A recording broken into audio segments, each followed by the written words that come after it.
From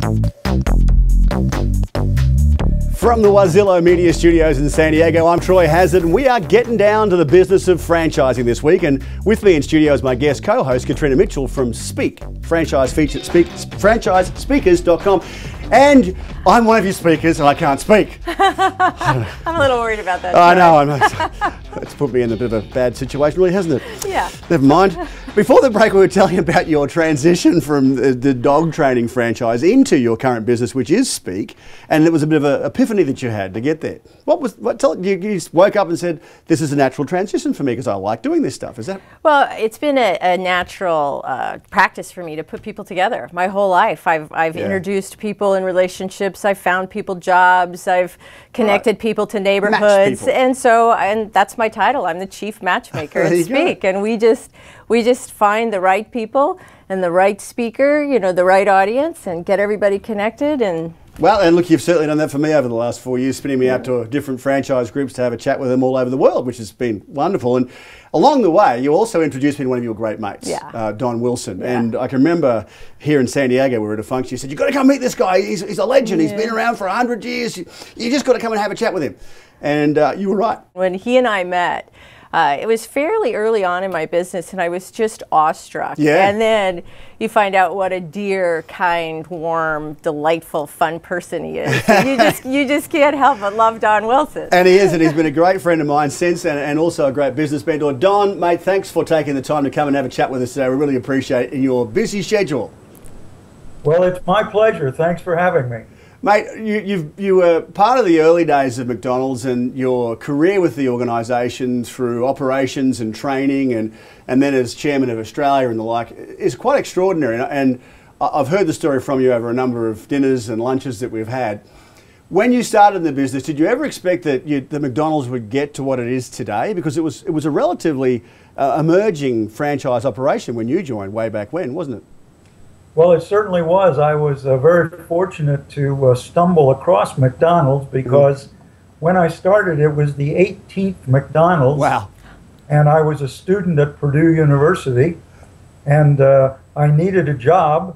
I was a Korean War veteran and got married.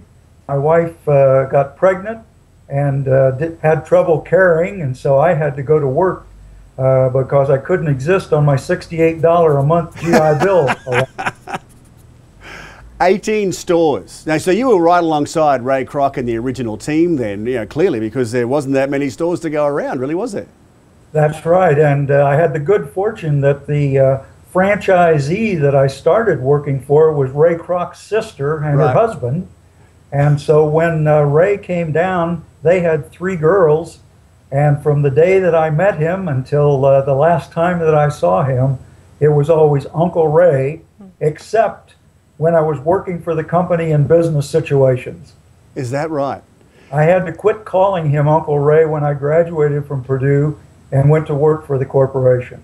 And McDonald's are known as one of the franchise leaders. I mean, when franchising was emerging as a category going back 25, 30 years, it was seen to be the founding father of that category. Did you really know what you were doing in franchising way back then, or was everyone just making it up as they went along?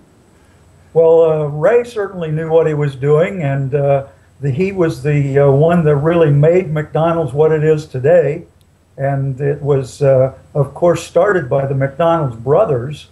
And I had the great opportunity to interview the McDonald's brothers when I wrote the history of McDonald's at one time early in my corporate career. So I had the pleasure of knowing not only Ray intimately, but being able to learn a great deal about Dick and Mac McDonald. I can recall having dinner with you one night where you were telling me a story about how you kind of fell into the training and operations role at McDonald's because you're the last man standing and the guy that seemed to have the passion to try and put some systems and processes in place. It's hard to believe now as we look at an organisation that runs on so many efficient systems. That must have been a bit of a step. Well, it was really not quite that ordained or pre-planned or such.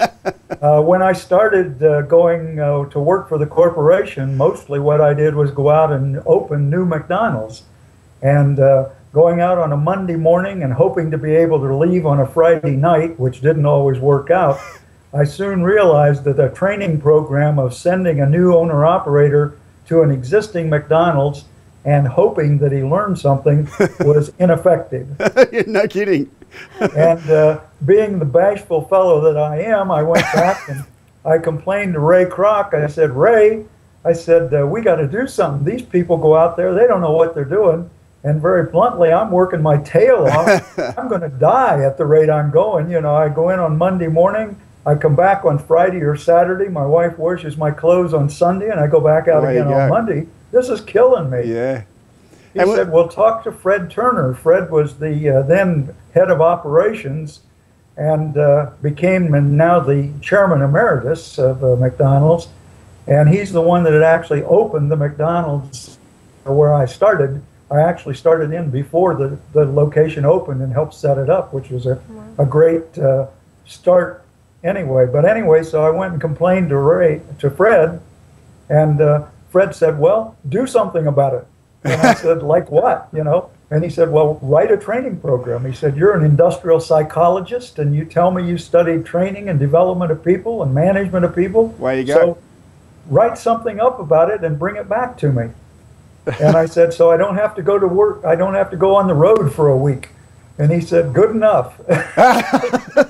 So for a week's reprieve, you ended up starting the foundation of what went on to be Hamburger University, as I understand it. I did, that's right. I was very, very fortunate that I was able to utilize a lot of the materials that I'd already created, because having been in the McDonald's for 4 years while I got my degrees, why I had developed a lot of tools, and I was able to bring those tools to use in before the people went out to open the restaurant, rather than bringing them to them when I went out to open a restaurant. And it really worked out marvelously. And of course, Hamburger University today is one of the premier international industrial training schools.